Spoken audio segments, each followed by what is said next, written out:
mungkin universe kita itu nggak cuma satu gitu. Jadi ada kemungkinan fisika yang lain yang muncul di dunia yang lain. Nah itu orang berpikir oke, mungkin hukum-hukum fisika yang ada di dunia ini nggak sama dengan yang di dunia lain itu.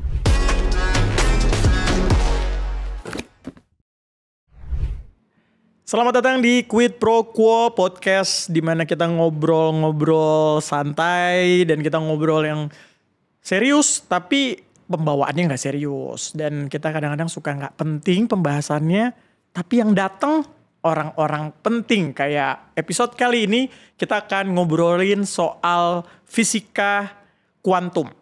Ya, ada yang tahu nggak? Lo tahu nggak kuantum apa? Kalau gue sih seingat gue ya, kuantum tuh kayak ada lagunya siapa gitu ya, tapi lagu dangdut tuh ada sekuantum mawar merah. Iya, itu kuntum ya, maaf. Ini kita mau ngebahas lebih dalam gitu ya, apa yang dimaksud dengan fisika kuantum. Jadi kita mau sama-sama belajar, kita mau tanyain, ini ada Mas Hezky. Halo Mas Hezky. Halo Bang Riki, thank you. Apa kabar? Thank you udah diundang, baik. Ke sini naik apa? Naik mobil kebetulan. Oh, naik mobil. Kan biasanya kalau kuantum fisika tuh kayak film Ant-Man, dia bisa naik teleportasi. Ini ya. Ya, teleportasi betul. Itu benar Mas Hezky, ada kaitannya sama film itu nggak ya? Ada sih ilmunya teori teleportasi kuantum, tapi kayak nggak terkait. Nggak ke situ ya. Tapi nonton film Ant-Man. Nonton. Iya. Pas ngelihat ada yang ilmu-ilmu yang sama kah dari teori-teori yang ada? Dulu ada mahasiswa pernah tanya juga kenapa Ant-Man bisa kecil. Ya saya nggak bisa jelasin sih sebenarnya. Oh gitu. Yeah. Luar biasa. Jadi hari ini topiknya menurutku terdengar sedikit berat. Tapi kita mau yang nyantai-nyantai dulu, baru ke yang berat-berat gitu ya. Mas Hezky ya. Mungkin di sini buat teman-teman yang nonton kan juga ngerasa ini kenapa di Quid Pro Quo yang biasanya kita ngomongnya nggak serius, tapi kita kali ini ngomonginnya soal fisika kuantum dan kita datangin Mas Hezky. Nah, tapi sebelum itu gue pengen tahu Mas Hezky, lu tertarik sama fisika tuh dari umur berapa? Dari sejak SMP dulu ada tertarik banget sama matematika sebenarnya.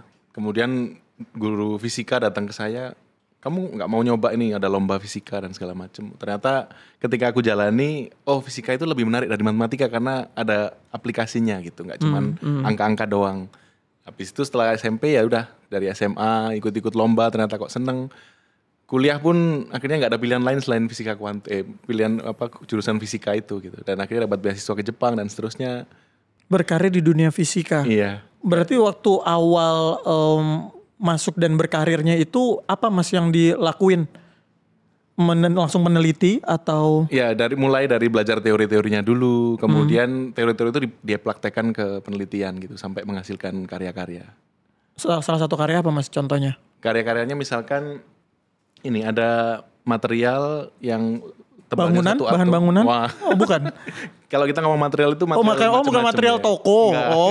Material ini. Ya oke, maaf. Kita ngomongnya maaf.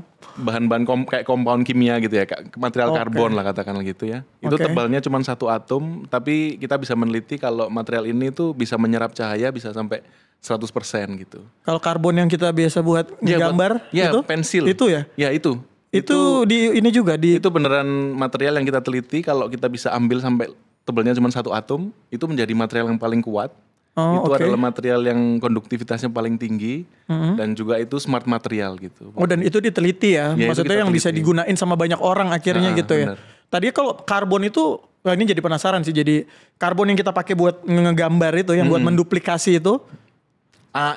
Ya, betul kan? Yang hitamnya kertas, itu. Kertas hitam. Karbon itu ya. Atau pensil itu kan ada karbon. Oh ya, ujungnya. Itu. Nah, itu. Itu yang diteliti. Kita teliti. Oh, berarti pensil itu ujungnya sangat kuat kalau dikumpulin, Mas. Bisa dijadiin sesuatu. Nah, pensil itu sebenarnya kan rapuh ya. Ketika kita nulis-nulis itu kita sebenarnya. Aku juga sih Mas, aku kebetulan rapuh sih sebenarnya ya, lagi rapuh. Hati kita rapuh gitu kan. Iya. Nah, pensil itu sebenarnya rapuh. Jadi ketika kita nulis itu kita selalu merusak ikatan antar atomnya gitu. Makanya kita bisa ninggalin tulisan kita di kertas gitu kan. Nah, tetapi ketika kita ambil cuma 1 lembar atomnya aja, jadi itu cara ngambilnya gimana Mas maksudnya? Nah itu yang susah ya? Itu penelitian yang dapat hadiah Nobel tahun 2010 ya. Jadi boneka hantu itu? Bukan. Itu Annabelle. Sorry maaf. Oh, Nobel. Hadiah Nobel. Aku dengernya tadi Nobel. Aku tadi dengernya Nobel. Hadiah tertinggi di kompetisi fisika kan ya. Itu dia cuman pakai tape ya. Pakai Oh, tape ini itu apa isolasi. isolasi. Nah, dia lakukan ini. Katanya seperti itu secara tekniknya seperti itu. Jadi pakai ini lakukan selama ribuan kali nanti akan dapat kalau beruntung dapat 1 lembar atom gitu. Oh, berarti aku bisa, maksudnya bisa kita nyoba semua bisa harusnya. Kita semua bisa itu dan tinggal masukin ke lab untuk diteliti lagi pakai mikroskop atau dikasih device. Gitu. Beruntung dapat 1 atom. 1 lembar. 1 lembar atom. 1 atom. lembar tebalnya 1 atom gitu. Oh, lembaran yang tebalnya 1 atom gitu. Tapi ukurannya namanya 1 atom. Tebalnya 1 atom. Tebalnya 1 atom. Agak pusing ya. Ya, oke. Ya. Jadi ini karena aku mulai nge-referensiku atom gitu ya. Molekul-molekul itu kan lebih ke Ant-Man sebetulnya. Bukan jurnal, bukan buku, tapi lebih ke Ant-Man ya. Maksudnya itu pembahasan itu kan sering diomongin tuh. Dia jadi partikel terkecil, jadi atom gitu ya. Elektron ya gitu-gitu ya. Itu jadi yang kita nggak tahu. Yang aku tahu aja tuh ke situ arahnya. Oke, berarti dari situ banyak karya-karya yang akhirnya dihasilin juga gitu ya, maksudnya diteliti gitu ya. Oke, menarik juga. Dan kami kebanyakan melitnya secara teori ya. Jadi kita menggunakan tulis tangan, kemudian di ngoding di komputer. Atau ya mungkin juga pakai kuantum komputer akhir-akhir ini dengan kuantum komputer. Iya, dengan ada spesifik ini Mas, komputer khusus kuantum ya. Jadi komputer yang tradisional itu ya kita sebut komputer biasa gitu. Tapi ada yang komputer teknologi jenis lain, teknologi baru kita sebut kuantum komputer, itu kita bisa gunakan juga untuk menyelesaikan permasalahan fisika gitu. Bisa ngeprint juga? Lebih dari itu. Lebih dari itu ya. Maaf. Ya, saya mungkin bisa ngeprint apa ya? Ngeprint ini ya, sesuatu yang susunan apa ya, alam semesta mungkin atau apa. Iya. Dia menyelesaikan permasalahan fisika gitu. Ya, soalnya yang di kepalaku jadinya kan fisika kuantum tuh dekat dan atau berkaitan sama hal-hal antariksa. Ya, gitu maksudnya kayak luar angkasa, terus pesawat luar angkasa, hal-hal yang ke situ tuh, yang black hole apa yang segala macam yang kita tidak bisa tidak bisa pikirkan secara sederhana gitu kan, itu rumit. Nah gitu. Berarti kan kesimpulannya adalah fisika kuantum tuh rumit banget berarti ya Mas. Jadi kalau tadi dibilang tentang antariksa, fisika kuantum itu memikirkan hal-hal yang kecil-kecil justru. Kalau yang besar-besar itu kita sebut fisika kosmologi atau ya pokoknya ada rejim-rejim fisika yang memikirkan kita untuk yang hal-hal yang besar-besar, ada juga yang kecil-kecil. Nah kalau kuantum itu lebih ke atom-atom tadi, yang penyusun material itu apa, ikatan interaksinya seperti apa, nah itu dipelajari di kuantum gitu. Berarti semua yang ada di sekitar kita, itu ada partikel terkecil yang membentuk dia? Iya, benar. Tubuh kita pun juga sama? Iya benar. Kalau kita lepas tubuh kita sampai susunan yang terkecil, nah itu mungkin kita nemu atom, kemudian subatomik lagi ada penyusunnya, dan seterusnya gitu. Oke, berarti fisika kuantum tuh percaya semua yang dilihat itu pasti terbentuk dari molekul-molekul terkecil ya? Iya, ada dan bisa dipecah? Bisa dipecah. Ada yang gak bisa dipecah gak Mas? Ya mungkin sampai pada level tertentu kita percaya oke lah kita cukupkan sampai di sini aja. Gitu. Ya ini jadi serius ya. Maaf. Ya, oke. Aku bawa. Ya, tapi ini menarik banget sih ya. Mungkin buat teman-teman yang tadi dengerin kayak ini ternyata fisika kuantum tuh segitunya gitu ya. Ini kita akan mau nanya-nanya nih sebenarnya Mas Hezky. Ini ke bawah suasana maaf ya Mas Hezky. Mas ini kalau misalkan tadi kita udah ngomongin soal hal-hal yang ada di sekitar kita, realitanya gitu ya. Ini berarti apakah sebenarnya kita tuh udah masuk ke multiverse tertentu gitu gak sih? Atau kayak di film-film Marvel gitu. Karena takutnya kita nih memang ada di multiverse yang berbeda gitu. Karena beberapa kali saya saldo Shopee Pay saya suka hilang gitu ya. Tiba-tiba kartu kredit saya ada yang make gitu. Istri saya sih kayaknya ya kalau gitu. Itu gimana sih Mas, maksudnya tentang multiverse dunia kita? Saya sendiri sebenarnya juga kurang terlalu meneliti ya tentang multiverse. Ada beberapa sisi teori orang bilang kalau di multiverse itu, jadi universe kita ini kan disebut uni ya, artinya satu universe gitu. Tapi mungkin universe kita itu nggak cuma satu gitu. Jadi ada kemungkinan fisika yang lain yang muncul di dunia yang lain. Nah itu orang berpikir mungkin hukum-hukum fisika yang ada di dunia ini nggak sama dengan yang di dunia lain itu gitu. Tapi sampai sekarang kami belum, dan secara eksperimen juga belum dibuktikan adanya multiverse gitu. Jadi mungkin safe to say kita juga bisa percaya kalau universe itu mungkin cuma ada satu gitu. Oh oke, ya karena yang aku tahu juga gitu ya, universe itu memang katanya ditemukan sama ibu-ibu dari Padang. Iya, karena kalau yang cowok kan udah first gitu ya. Jadi, ini karena uni, maaf. Aku emang suka gitu sih.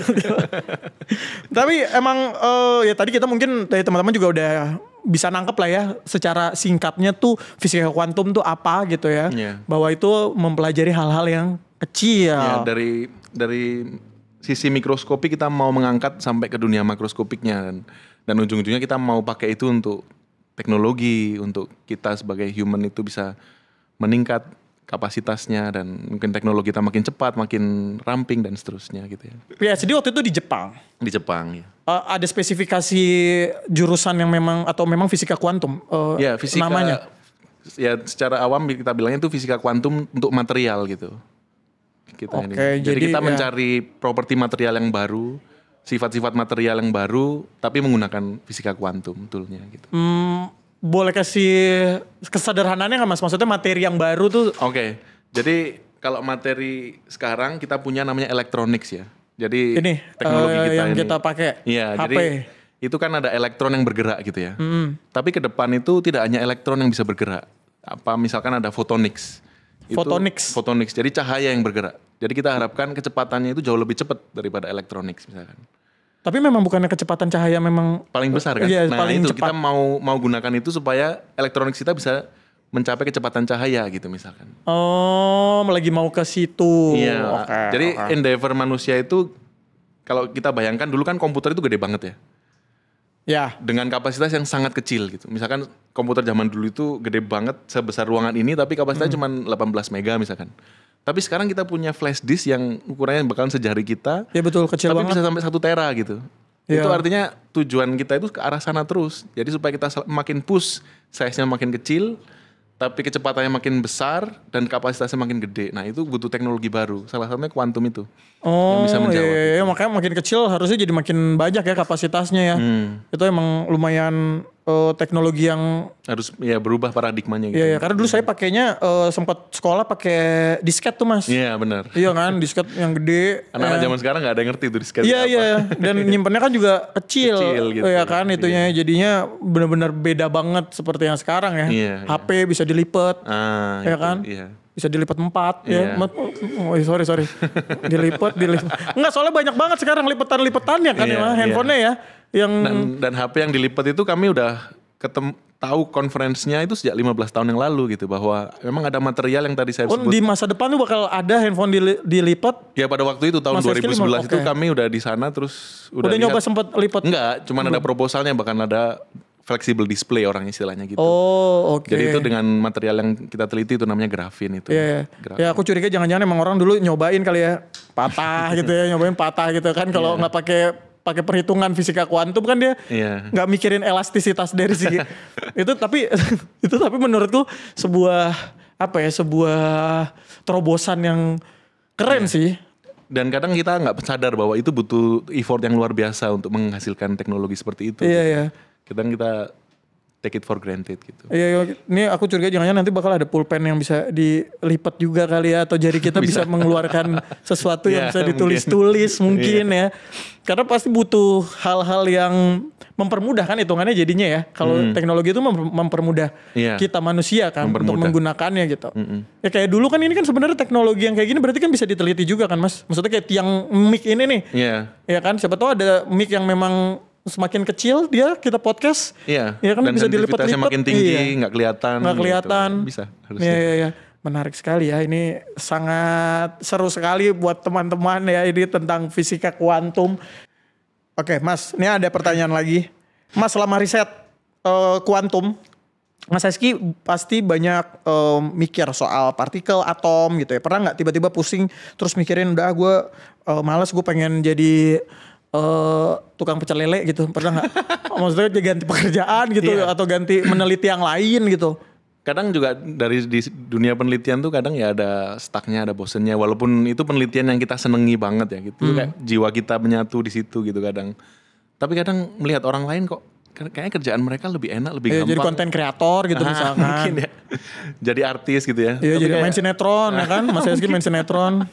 Kerjaan mereka kok lebih gampang dan nggak terlalu susah-susah baca buku kayak kita. Ya mungkin ada ya dalam satu masa itu kepikiran kayak gitu, tapi in the end akhirnya balik lagi ke kuantum lagi sih. Ke kuantum lagi. Setahun ngabisin buku berapa banyak Mas Heski? Itu tergantung tujuan untuk merisetnya. Kadang kebanyakan kita nggak baca buku banyak-banyak. Mungkin baca buku ya oke. Itu kebanyakan buku yang kita pelajari waktu kuliah gitu ya. Sekarang lebih banyak baca paper, baca publikasi gitu ya. Jadi itu yang untuk upgrade kita supaya makin, ya sama aja kayak baca koran sebenarnya sih kalau publikasi itu kayak kita makin ngerti apa sih orang kerjain, penelitian apa yang mereka kerjain akhir-akhir ini dan apa yang lagi ngetren nih penelitiannya gitu, dan kita harus update terus gitu. Ngikutin perkembangan zaman. Statue ngikutin nggak Mas? Ya kan maksudnya. Cuma denger doang ya tapi nggak ngerti apa. Oh nggak ngerti ya? Yang gini-gini ya kan? Yang gini-gini. Itu kayaknya. Itu bisa deliti nggak sih Mas gerakan-gerakan yang ada di situ tuh? Itu kayaknya ada gerakan elektron kali. Iya pasti kan dia. Spin down gitu kali. Kalau dia begini ribuan kali, pasti dia dapat Nobel dong. Gitu ya. Kalau dia bisa menemukan lembaran atom dari situ kan. Menarik tuh. Ya kan buat lu nih yang suka statue ya kan. Kalau cocok memang datang ke rumah. Nah itu tuh gerakan-gerakan itu kan yang tadi bisa pakai selotip. Kalau ini kan bisa pakai yang gini ya Mas ya. Iya, menarik kan tuh. tapi berarti Mas Heski hobinya apa Mas? Hobi baca buku enggak ya? Maksudnya belajar itu kewajiban sih kalau baca buku. Oh iya kewajiban, ya. Oke. Bukan tapi hobi. Kalau hobi sekarang akhir-akhir ini main pingpong sama badminton. Olahraga. Olahraga ya. Selain tetap aja badan masih. Iya nggak apa-apa. Tapi smashnya pasti kuat dong. Ya kan?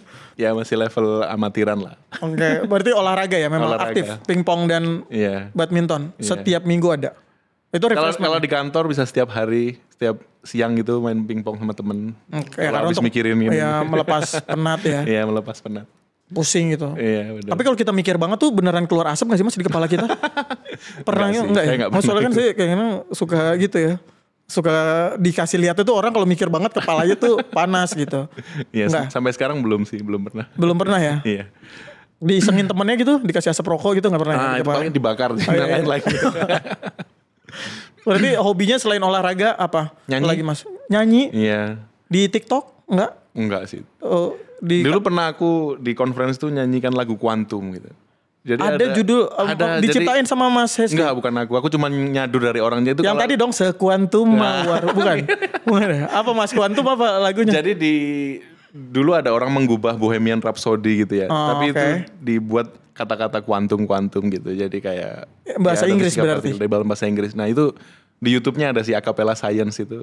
Judulnya Acapella grupnya. Ini link ya YouTube-nya, account YouTube-nya itu Acapella Science. Oke, di lagunya dia menceritakan tentang apa? Dia menceritakan tentang itu partikel-partikel bagaimana dinamika partikel, kemudian jenis partikel itu apa aja dalam kuantum gitu-gitu. Oh, kayak nerd banget sih. Iya, oke. Menurutku kayaknya dia pengen hafalin itu tapi dalam bentuk lagu kayaknya. Sama kayak yang kimia kan, jenis-jenis kimia kan dibikin singkatan-singkatannya supaya orang gampang inget.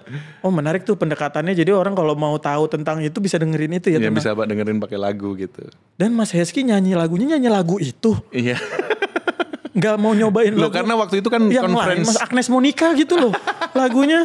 Waktu itu conference fisika konteksnya, jadi orang pada ke karaoke nyanyi-nyanyi gitu kan. Kok nggak ada nyanyi lagu fisika ya? Udah saya maju nyanyi. Tahun ini ada nggak konferensi itu lagi? Enggak sih. Nggak ada. Kalau ada misalkan ya coba cari, aku kasih ide boleh ya kalau Mas Heski nyanyi, jangan nyanyi lagu kuantum Mas itu. Ya, jangan. Ini Mas lagu ini. Ada Nona Ambon di sini. Nona Ambon di sini. Ya. Nona Ambon pica. Nah itu referensinya di YouTube Dewi Persik. Nanti Mas Heski harus cari tahu itu ya supaya jangan Acapella Science lagi biar refresh gitu loh. Ya. Mas gini ada rapid question. Ya kita jawab cepat Mas Heski. Ya ini secepat apa aku juga kurang tahu, ini balik lagi ke Mas Heski, nggak usah secepat kecepatan cahaya juga nggak apa-apa ya, tapi intinya tetap jawab cepat, oke? 1, lebih misterius siapa? Neutrino atau pasangan yang hilang tanpa alasan? Neutrino. Boleh kasih penjelasan dikit gak sih Mas? Neutrino tuh apa sih? Kita semua pengen tahu. Nah itu makanya misterius kan. Oke. So misterius apa Mas neutrino itu? Neutrino itu adalah suatu partikel. Apakah disingkatan bukan ya? Bukan singkatan. Enggak, jadi neutrino, jadi ada kata-kata neutral di situ gitu. Oh oke. Jadi memang tidak punya muatan dan orang dulu mikir kalau neutrino itu nggak punya massa, ternyata setelah penelitian lanjut, oh ada massanya gitu. Jadi kayak, aduh ini partikel misterius banget karena dia terlalu kecil waktu itu, susah untuk ditelitinya. Oh oke. Berarti yang aku Dan tangkap susah tuh untuk dia mendeteksi. nggak punya muatan ya? Nggak punya muatan. Oke. Berarti buat tukang angkot yang nonton ini, kalau kamu tidak ada muatan, kamu bisa bilang angkotmu neutrino. Oke. Oke, itu intinya ya ke si neutrino itu. Mas lanjut ya kita ya. Pertanyaan kedua nih, rapid question.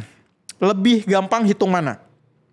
Fungsi gelombang atau jatah THR buat ponakan-ponakan? Fungsi gelombang.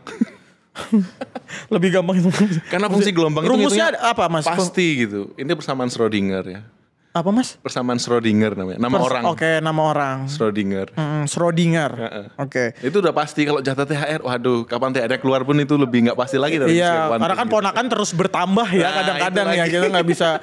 Iya. Kadang Bapak Presiden ini bilang iya, kadang tidak, kadang kita nggak tahu lagi gitu. Oh iya Kita benar. nunggu. Kadang 100% atau enggak, itu nggak. Iya, oke. Ini Lebih sulit dari fisika kuantum kalau itu. oke.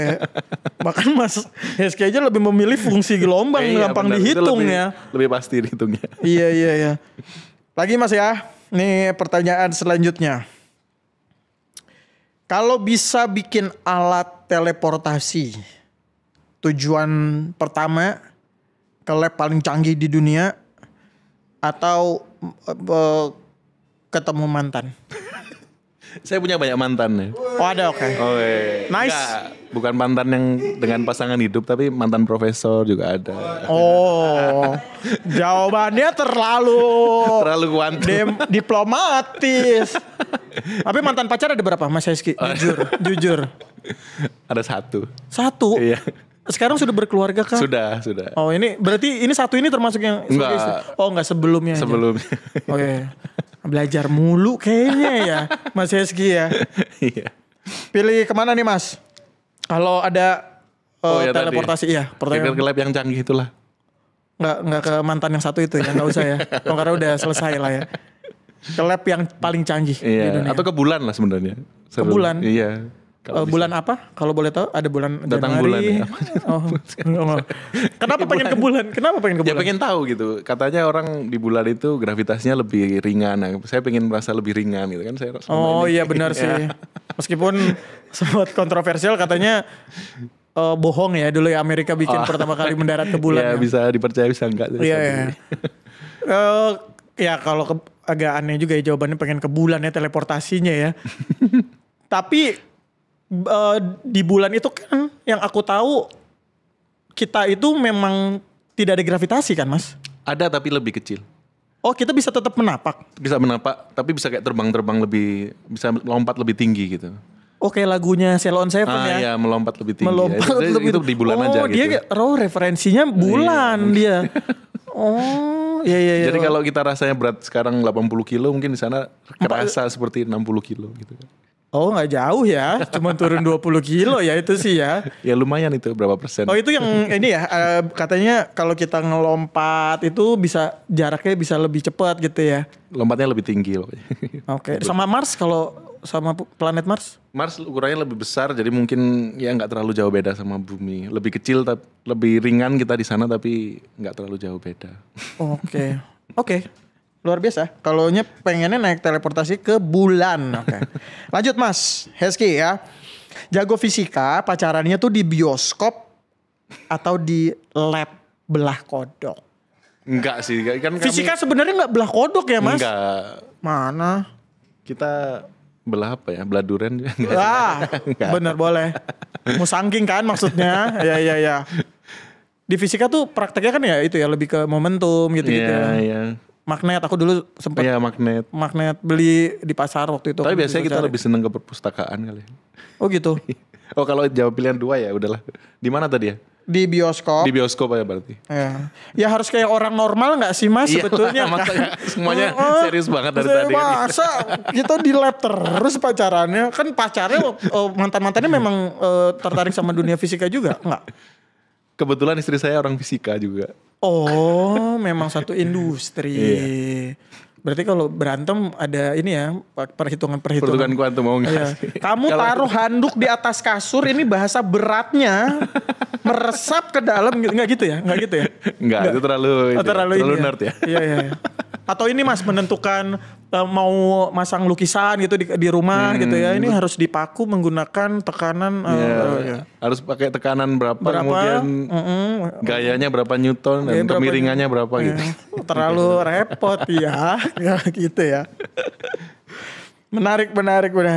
Tapi aku jadi mau agak intermezzo sedikit. Jadi lagi nonton tiba-tiba ada video random, ada dosen yang lagi ngajar dan dia ngerekam videonya di kelasnya dia tuh. Dia suka memberikan contoh-contoh tentang kegiatan-kegiatan fisika yang disederhanakan.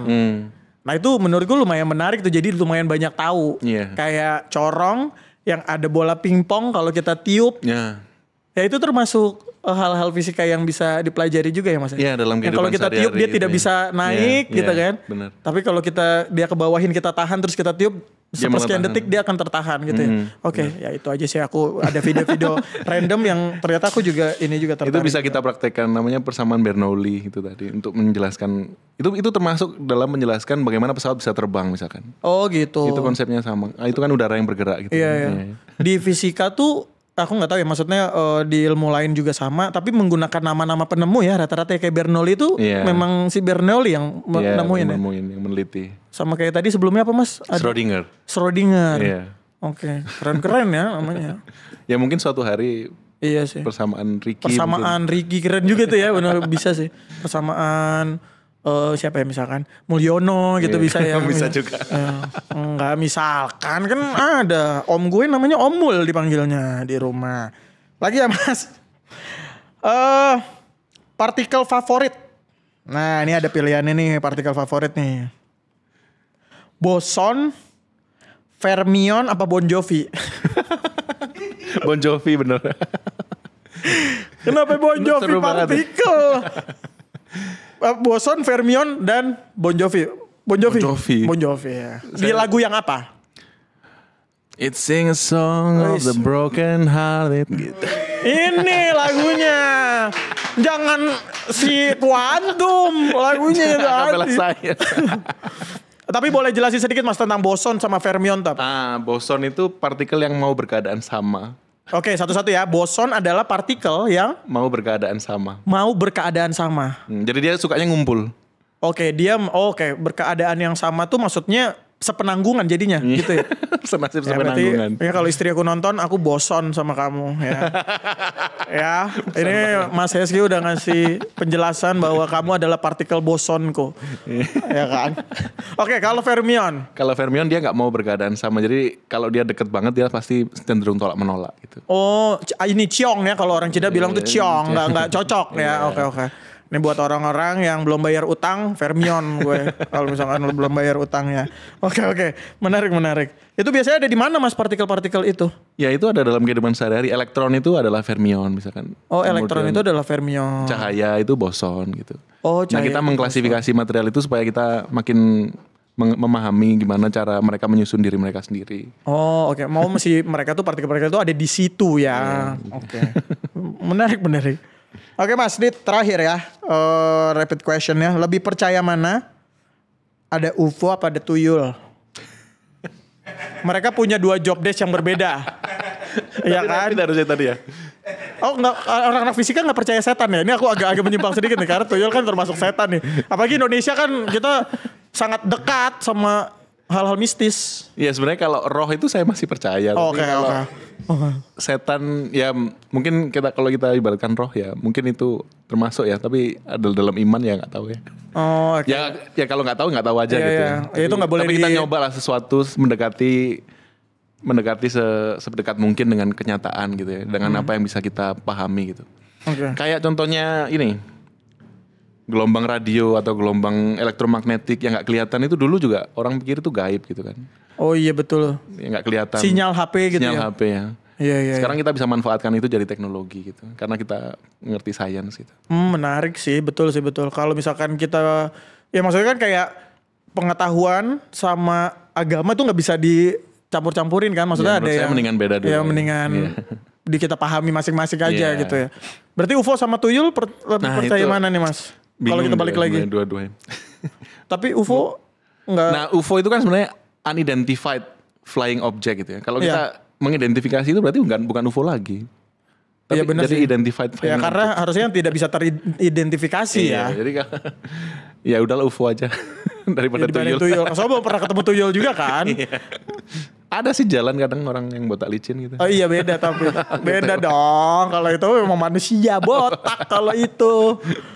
Mas kalau misalkan orang nih ya. Ada orang yang lagi kesurupan. Ya. Itu menurut Mas Hesky. Kita doain apa kita kasih rumus E sama dengan MC kuadrat? Ya saya masih ada iman percaya tentang suatu yang tidak bisa dijelaskan dengan fisika atau Oke. sains gitu. Oke. Jadi menurut saya didoain sih. Didoain aja ya. Ya karena capek juga ya kalau misalnya kita jelasin E sama dengan MC kuadrat. Iya, mungkin kita bawa ke kinesterapi gitu ya. Mungkin ada yang kejang atau apa gitu. Oh iya benar. Oh, Tapi- sangat logis pemikirannya ya kan. Orang kerasukan tuh kenapa? Ayan bisa ya kan. Iya menarik. Karena memang ada beberapa teman-temanku juga yang memang nggak percaya banget hal-hal yang begitu tuh. Karena dia sangat nerd sekali menurutku dulu waktu sekolah gitu waktu SMA. Tapi sama dengan MC kuadrat tuh ini fisika apa sih Mas maksudnya? Oh ya, itu Dijelasin singkat aja gitu. itu dasar dari penemuan bom atom sebenarnya. Oh, Jadi oke. Einstein menemukan bahwa ternyata massa itu juga bisa diubah menjadi energi. Jadi kalau kita misalkan punya 1 gram apalah katakan uranium atau material apapun lah atau tubuh kita nih, kita hancurin itu semua Tubuh jadi kita? tidak berbentuk ya. Oke. Itu bisa menjadi energi yang sangat luar biasa besar gitu. Jadi persamaan itu E sebelah kiri E itu energi, yang sebelah kanannya massa gitu. Nah kalau massanya M-nya massa, Mm-mm. C-nya C-nya kecepatan cahaya. oh C-nya kuadrat. cahaya. Kecepatan cahaya kuadrat. Oh Einstein pakai singkatan-singkatan kayak bahasa Indonesia ya, massa, cahaya. Oh enggak ya? Oh, Ya fisika itu memang kita lebih gampang untuk memahami itu dari Oke. singkatan-singkatan itu tadi. buih bir itu fisika. Buih bir ya itu Yang foamnya itu ya. sebenarnya karbon dioksida kan ya yang terbentuk secara Oh murni yang, dari yang fermentasi. terkumpul di Iya. situ. Dan karena dia lebih ringan yang makanya dia naik gitu. Oh dia boson atau fermion? Enggak ya? Bukan ya? Enggak masuk ya? Ya mungkin kalau kumpulan partikel itu bisa dianggap apa ya? Saya nggak tahu juga sih. Nah itu kan Mas aja nggak tahu apalagi saya. Mungkin bosan kali ya. Mungkin boson kali ya. Tapi biasanya kalau orang minum bir biasanya karena lagi bosan sama Iya, kehidupannya bener. dia. Iya. Sebenarnya sih. Oke, kita nggak berasa ternyata Mas Hesky.